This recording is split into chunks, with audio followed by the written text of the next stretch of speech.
Caitlin Clark taking on the Chicago Sky at home.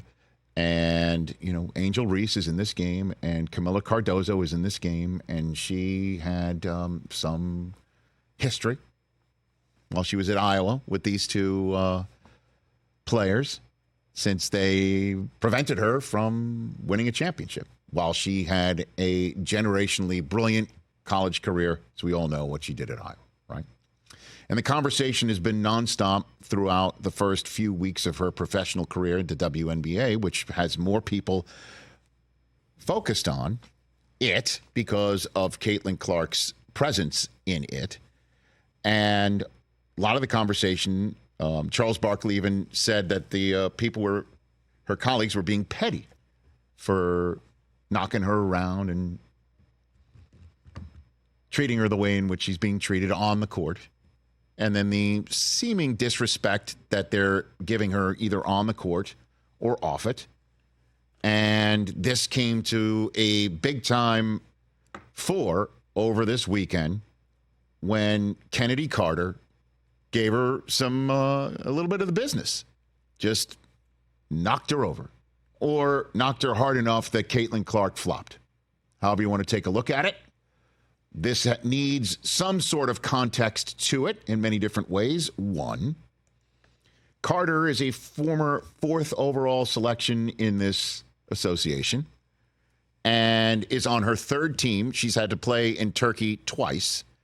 She has been disinvited from being on her 2 previous teams due to conduct not detrimental and things of that nature. And another thing that you should also needs to be mentioned is prior to Chennedy giving the business to Caitlin Clark, on the other end of the floor, Clark was verbally giving it to Carter. This happened. You need to see the whole thing. And so no one ever does. So. For me to set up this soundbite, you need to kind of understand everything that's going on here. And after the game, in which Carter was only assessed a common foul, which, by the way, the WNBA looked at over the weekend and upgraded to a flagrant 1, which means she's now got a point on her. I don't get that. On her resume. Well, what do you mean you don't get it? Well, it shouldn't have been a common foul in the first place. Yeah, this is uncommon. It got worse over the weekend. Of course. They did is they rectified a bad choice that was made by the officials on the court and whoever is involved in looking at it in real time. I mean, what's common about this is a rookie getting some grief from somebody who has been in this league beforehand and may have some issues with what she perceives is attention the rookie does not deserve. I'll offer some pushback on that in a moment. But this was Carter next to Cardozo and Teresa Witherspoon, their coach, after the game, asked about the moment. On the play before bumping in with Caitlin, it seemed like she turned to you a little bit after the Fever score. I didn't answer no Caitlin Clark questions. Did she say anything to you? I don't know what she said. What'd you say to her? I didn't say anything. That's enough. That's enough, says the coach. Not going to answer any Caitlin Clark questions. Caitlin Clark was asked about the moment herself after the game. Hit it. Yeah, I wasn't expecting it, but I think it's just respond, come down, let your play do the talking. It is what it is. It's a physical game. Go make the free throw and then execute on offense. And I feel like that's kind of what we did, but, it is what it is, I guess. I don't know. Now then, Caitlin Clark had the last laugh. She actually won the game, which may be part of the reason why Carter didn't want to answer any Caitlin Clark questions either. The Fever did win. And so I will just say all of this, especially since Chennedy Carter doubled down and tripled down and quadrupled down on her X account as well as her Threads account. Hey. Nicole Auerbach, who covers the sport and many sports for The Athletic, screen grabbed this one. She was responding to somebody who posted that soundbite we just played on the air. talking about how kudos to all of this women. They have really made WNBA interesting, and I'm looking forward to the post-game drama with some fire emojis. And she wrote, and that's that on that, because beside three-point shooting, what does she bring to the table, man, with a crying emoji. And Teresa Witherspoon's statement from today. I did not know there was a statement today, so there's a statement today. Physical play, intensity, and competitive spirit are hallmarks of Chicago Sky basketball. Chennedy got caught up in the heat of the moment in an effort to win the game. She and I have discussed what happened and that it was not appropriate, nor it is what we do or who we are. Chennedy understands that there are better ways to handle situations on the court, and she will learn from this, as we all will. As a team, we will grow together and continue to work hard to display strong leadership and set a positive example for our competitors, fans, and partners, head coach Teresa Witherspoon.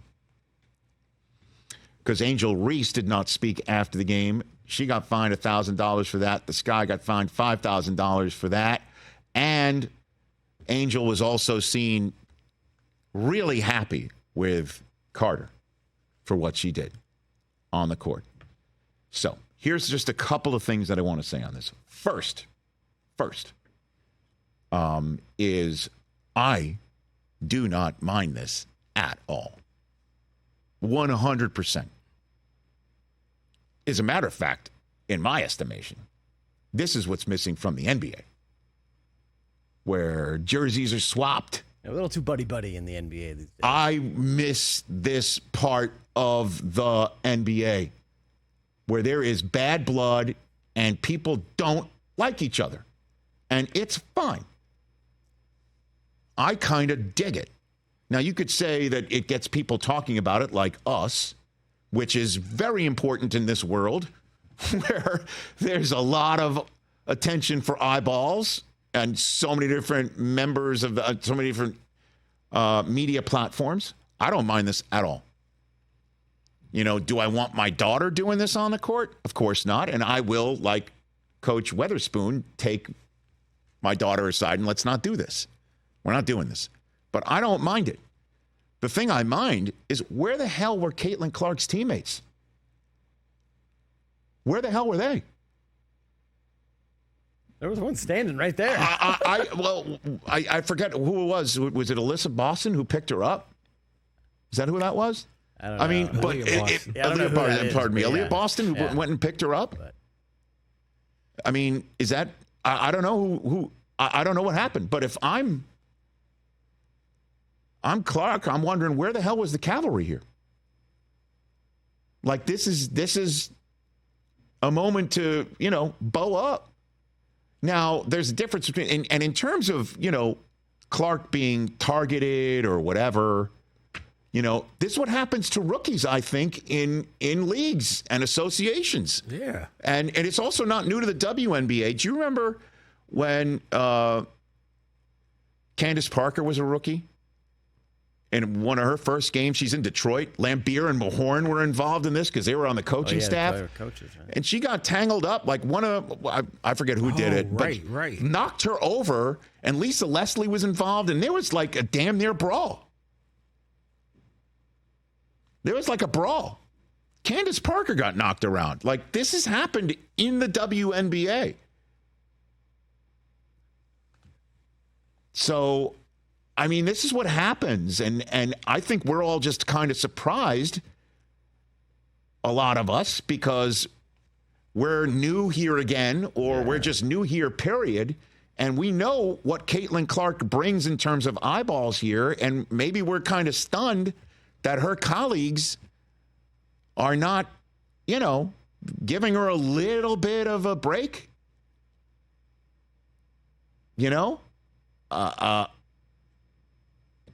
I don't know if Carter's the right, spokesperson for this, since she's been essentially sent off by two of her previous teams. She's on her third team. But just to let her know what does she do other than threes?